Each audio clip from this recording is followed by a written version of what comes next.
Hi everyone. So for section 7.3, we've added another element in the maturity value. Okay, so instead of using a formula I equals PRT, which calculates the interest amount, we have added in, well, instead of just how much interest is due, what's the whole amount of that needs to be repaid, or the maturity value, or what they also refer to as the future value. So the future value, or the maturity value, is represented by S. And what we've done is added the principal in to the equation I equals PRT. And by doing that, what the formula we've been able to come up with is S, or the maturity value, equals P, the principal, multiplied by that by 1 plus RT. Okay? So it's going to give us the whole amount. So for example, for this question here, what will be the maturity value, the whole amount that's due after 7 months of $2,950 earning interest? Okay, so P, the principal, is the $2,950, and then in brackets is the 1 plus RT rate, is the 4.5%, or the 0.045, and then the time, the T, is the 7 months. So where we do it on an annual basis, it's 7 divided by 12 to give you the percentage of a year. Multiply that out, and it gives you a total of $3,027.44. Okay, so that's the whole amount that's due, which includes the principal, the original amount, which was $2,950, plus the interest earned, and then that gives you the total amount of the $3,027.44. Okay, so we can figure out what the maturity value is, but in reverse, of course, we can also figure out what the original principal amount was if we are given the maturity value. We just have to, again, change the equation around a little bit, isolate the P, or the principal, by itself. So therefore you divide each side by the 1 plus RT. So in the end, that'll give you P equals S, the maturity value, divided by 1 plus RT. So what was the principal amount if the loan is 10.5%, if the total amount owing after 23 days was $785.16. So that's your maturity amount. And then your denominator is 1 plus your 10.5%, or your 0.105. Multiply that by 23 days out of the whole year, which is 365. That gives you the denominator of 1.006616. So then you take your maturity amount, your 785.16, divided by 1.006616, and that gives you 780. And that was the amount of the original loan. Number 7.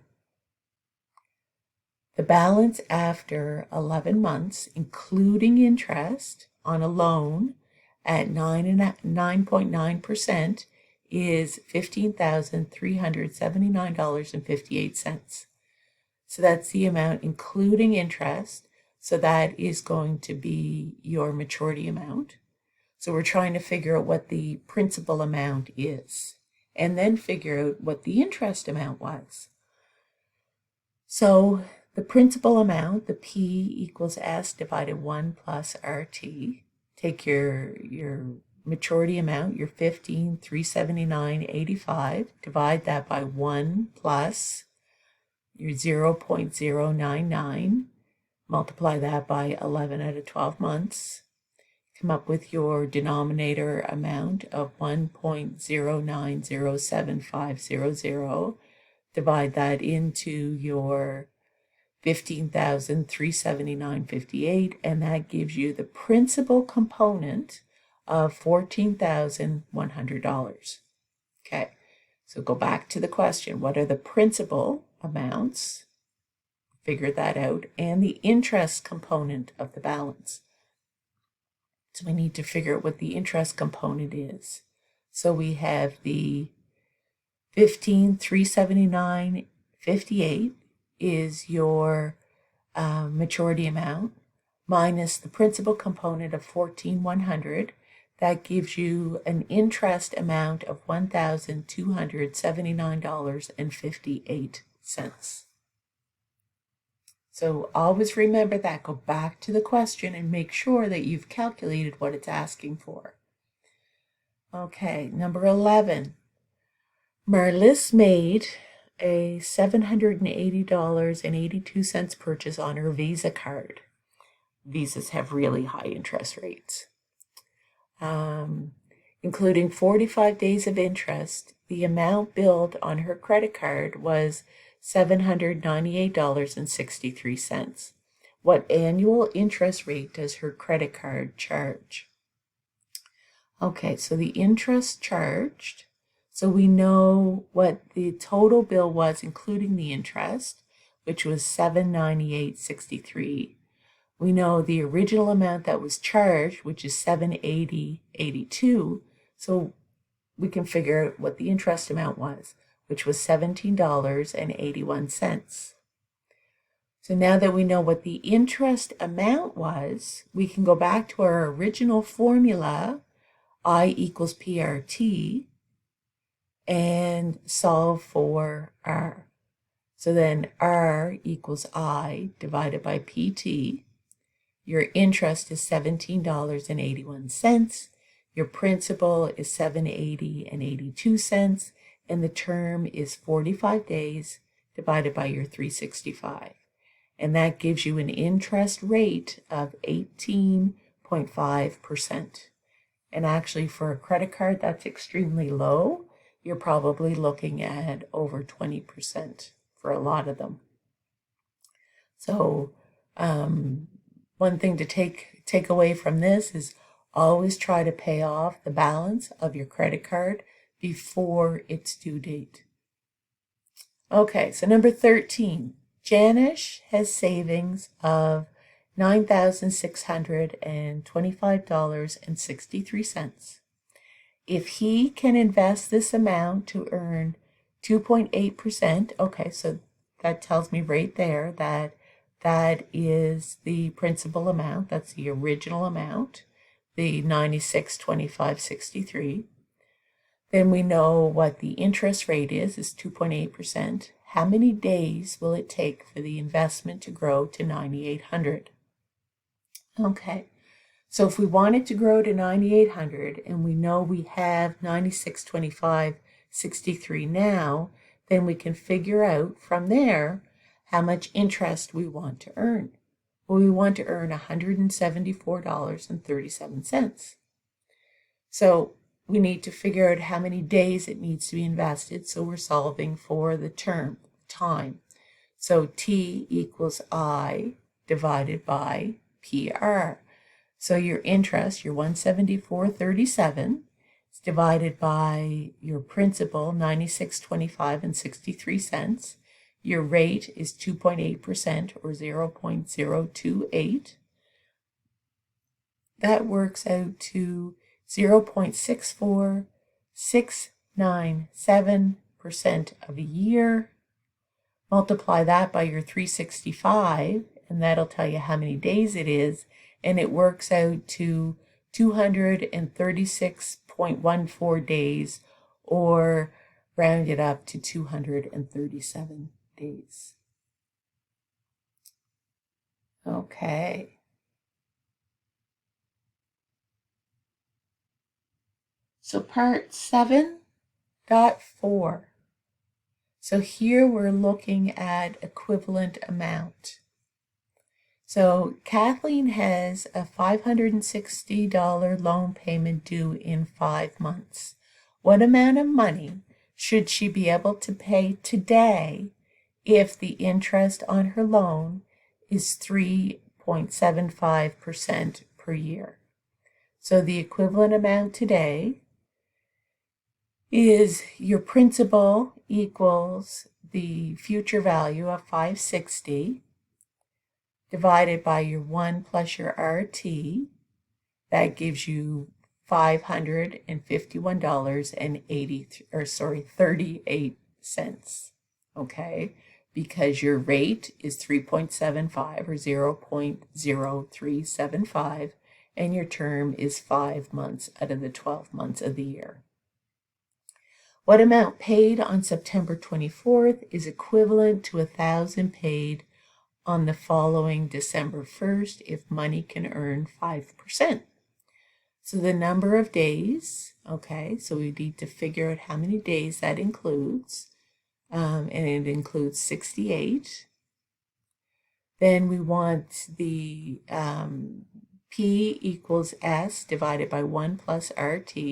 So we have the 1,000 divided by 1 plus 5%. Multiply that by 68 divided by 365 days. And that gives you $990.77. Okay, so that's the amount that would need to be paid on September 24th, which would be the equivalent of $1,000 if it was paid on December 1st, based on the 5% interest. And number 9. Ruth Ann has the option of paying $1,936.53 today, or $1,975 100 days from now. What annual rate of return would money have to earn for the two options to be economically equivalent?